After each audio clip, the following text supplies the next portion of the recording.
everybody, welcome to Tanu Cine Bites. Today നമ്മൾ discuss ചെയ്യാൻ പോകുന്ന സിനിമയുടെ പേരാണ് രേഖാചിത്രം. രേഖാചിത്രത്തിന്റെ അർത്ഥം എനിക്ക് ആക്ച്വലി അറിയത്തില്ല. ആർക്കെങ്കിലും അറിയാമെങ്കിൽ please let me know in the comments below. ഈ സിനിമേൻ്റെ മെയിൻ ആക്ടേഴ്സ് ആണ് ആസിഫ് അലി ഉണ്ട്, അനശ്വര രാജൻ, പിന്നെ ഒരു മിനിറ്റ് നോക്കട്ടെ, യാ മനോജ് കെ ജയനുണ്ട് നല്ലൊരു കിഡ്ലൻ റോളിൽ. സ്മോൾ റോൾസിൽ ഹരിശ്രീ അശോകൻ ഉണ്ട്, സിദ്ദിഖ് ഉണ്ട്, ഇന്ദ്രൻസ് ഉണ്ട്, നിഷാന്ത് സാഗർ ഉണ്ട്, ഭാമ അരുൺ, സരീൻ ഷിഹാബ്. കിഡിലൻ സ്ത്രീയാണ് കേട്ടോ. പുള്ളിക്കാരിൻ്റെ ആക്ടിങ് അടിപൊളി. ആസ് ഓൾവേസ് തനു സിനി ബൈറ്റ്സ് ആയതുകൊണ്ട് ബൈറ്റ് സൈസ് റിവ്യൂവിൽ ഞാൻ ആദ്യം പറയാം the final verdict of the film. പിന്നെ നിങ്ങൾക്ക് കൂടുതൽ ഈ സിനിമയെ പറ്റി അറിയാൻ താല്പര്യമുണ്ടെങ്കിൽ, കൂടുതൽ അനാലിസിസ് കേൾക്കാൻ താല്പര്യമുണ്ടെങ്കിൽ you can continue to watch the video. Final verdict for the film is അടിപൊളി. ഈ സിനിമ ശരിക്കും ഇഷ്ടപ്പെടും. ആസിഫ് അലി ഫാൻസിന് മാത്രമല്ല, ത്രില്ലർ ജോൺറ അല്ലെങ്കിൽ മർഡർ മിസ്റ്ററി ജോൺറ ഇഷ്ടമുള്ളവർക്ക് ഈ സിനിമ ഭയങ്കരമായിട്ട് എൻജോയ് ചെയ്യാൻ പറ്റും. Why? Highlight of the cinema is mainly because of its screenplay മാത്രമല്ല, ഇതിൻ്റെ എല്ലാ ടെക്നിക്കൽ ഡിപ്പാർട്ട്മെൻറ്റ്സിനും നമ്മൾ ആക്ച്വലി ഒരു കൈയടിപ്പ് കൊടുക്കണം. ബിക്കോസ് ഓവർ ദ ടോപ്പ് അല്ലാതെ എല്ലാ ഡിപ്പാർട്ട്മെൻറ്റും അവൻ്റെ ജോലി വളരെ കൃത്യമായിട്ട് ചെയ്ത കാരണം ഈ സിനിമ മൊത്തത്തിൽ നമുക്ക് കുറേ റീസൺസ് കൊണ്ട് എൻജോയ് ചെയ്യാൻ പറ്റും. So before I get further into the analysis of the film, നിങ്ങൾക്ക് ഇങ്ങനത്തെ വീഡിയോസ് കാണാൻ താല്പര്യമുണ്ടെങ്കിൽ go ahead and press a like button and subscribe to this channel and even press the notification bell so that നിങ്ങൾക്ക് ഇങ്ങനത്തെ videos ഞാൻ എപ്പോഴാണ് release ചെയ്യുന്നത് അപ്പം തന്നെ നിങ്ങൾക്ക് അറിയാൻ പറ്റും. ഈ സിനിമ ഡയറക്റ്റ് ചെയ്തിരിക്കുന്ന ജോഫിൻ ടി ചാക്കോ ആണ്. പുള്ളിക്കാരൻ്റെ ഏർലിയർ മൂവി പ്രീസ്റ്റ് ആക്ച്വലി ഞാൻ കണ്ടിട്ടില്ല, ബട്ട് പുള്ളിക്കാരൻ്റെ ഈ സിനിമയിൽ നിന്നും ഡെഫിനറ്റ്ലി ഈ ഒരു നെയിം ഞാൻ എപ്പോഴും റിമെമ്പർ ചെയ്യും ഇനിയുള്ള സിനിമകൾ കാണാനായിട്ട്. ഈ സിനിമയുടെ റൈറ്റിംഗ് ക്രെഡിറ്റ്സ് കൊടുത്തിരിക്കുന്ന 3 ആൾക്കാർക്കാണ്: Jofin T Chacko, John Manthrikkal and Ramu Sunil. So ഇനി നമുക്ക് സ്റ്റോറിയും അനാലിസിസിലും കടക്കാം. ഈ സിനിമയുടെ സ്റ്റോറി എന്താന്ന് വെച്ചാൽ ഒരു ജനറൽ ജിസ്റ്റ് ഞാൻ പറയാം without too much of spoilers. That is there is a CI Vivek. പുള്ളിക്കാരന്റെ ജൂറിസ്ഡിക്ഷനിൽ വരുന്ന മലക്കപ്പുറം എന്ന് പറയുന്ന സ്ഥലത്താണ് ഒരു മർഡർ നടന്നത് കുറെ വർഷങ്ങൾക്ക് മുമ്പേ. അതിന്റെ ഒരു വിറ്റ്നസ് പുറത്ത് ഇപ്പോഴാണ് വരുന്നത്. അതൊക്കെ നിങ്ങൾ ട്രെയിലറിൽ കണ്ടു കാണും. ആ ഒരു എവിഡൻസസ്, ഒരു മർഡർ നടന്നതിന്റെ എവിഡൻസ് പുറത്ത് വരുമ്പോൾ ആ ഒരു ആൾ ആരാണ്, ഇതിന്റെ മൊത്തം റീസൺ ഫോർ മർഡർ നടന്ന എന്താന്ന് കണ്ടുപിടിക്കാനുള്ളതാണ് സ്റ്റോറി. ഇത് 2 പാരലൽ ടൈംസിലാണ് നടക്കുന്നത്. 1 is 1985-ലും 1 is at 2005. ഈ 40 വർഷത്തിന്റെ വ്യത്യാസത്തിൽ നമ്മൾ ബാക്ക് ആൻഡ് ഫോർത്ത് സ്റ്റോറിയിലും പോകുന്നുണ്ട്. സ്ക്രീൻ പ്ലേയിലെ എഡിറ്റിംഗിലും അതിങ്ങനെ നല്ല ഫ്ലോയിലാണ് ആ ട്രാൻസിഷൻ കാണിച്ചിരിക്കുന്നത്.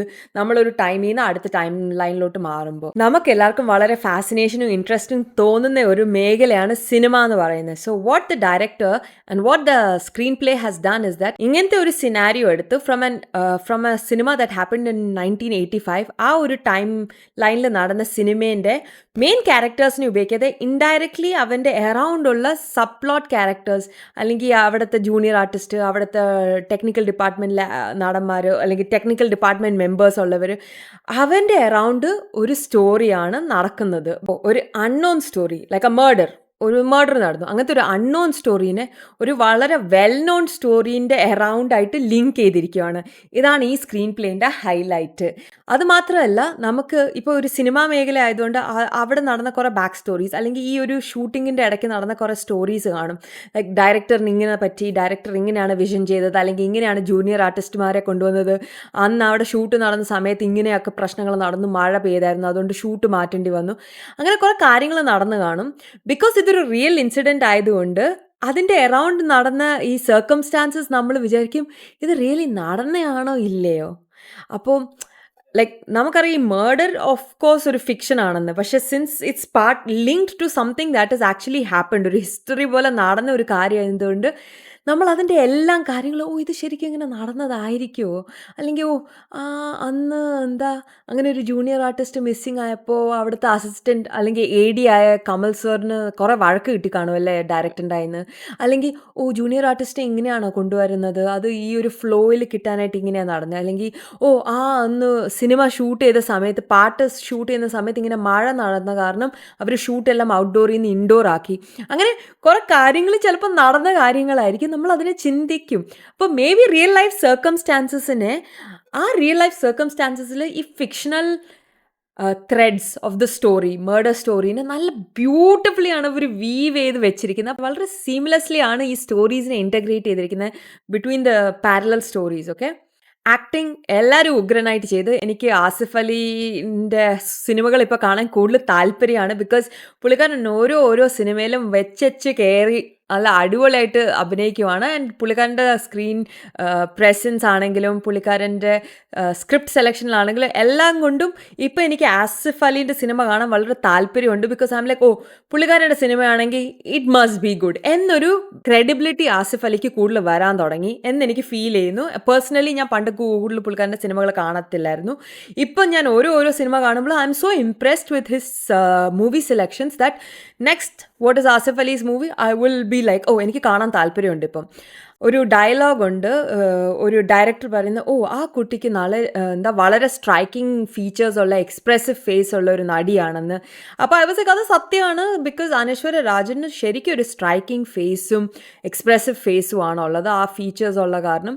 സോ പുള്ളിക്കാരിക്ക് ഒബ്വിയസ്ലി ഒരു നടി ആണ്, വലിയ നടിയാണ് ഓൾറെഡി. ആൻഡ് അതിൻ്റെ എല്ലാം എലമെൻറ്റ്സ് യൂസ് ചെയ്താണ് പുള്ളിക്കാരിയും റോള് ചെയ്തിരിക്കുന്നത്. നമുക്ക് പുള്ളിക്കാരിനോട് ഫീൽ ചെയ്യേണ്ട സഹതാപം, സിമ്പത്തി, അതൊക്കെ നമ്മളിൽ ജനറേറ്റ് ആവുന്നുണ്ട് ഈ സിനിമ കാണുമ്പോൾ. നെഗറ്റീവ് റോൾസിൽ മനോജ് കെ ജയൻ വന്ന് ചെയ്തിരിക്കുന്നത് വളരെ സട്ടലി ആണ്. ഓവർ ദ ടോപ്പ് വില്ലൻ ഒന്നുമല്ല, സട്ടലി പുള്ളിക്കാരൻ്റെ എക്സ്പ്രഷൻസിൽ, ഷോക്കിൽ, ചില കാര്യങ്ങൾ ചെയ്യുന്നതിൽ പുള്ളിക്കാരൻ്റെ ഒബ്വിയസ്ലി വളരെ കേപ്പബിൾ ആയിട്ടുള്ള ഹാൻഡ്സിലാണ് ഈ ഒരു ആൻറ്റഗനിസ്റ്റിനെ കാണിച്ചിരിക്കുന്നത്. പക്ഷേ ഏറ്റവും കൂടുതൽ എന്നെ ആക്ച്വലി ആക്ടിങ് ഡിപ്പാർട്ട്മെൻറ്റിൽ ഇംപ്രസ് ചെയ്ത നടി സറീൻ ഷിഹാബാണ്. ഐ റിമെമ്പർ പുള്ളിക്കാരിയായിരുന്ന ആട്ടം സിനിമയിലുണ്ടായത്.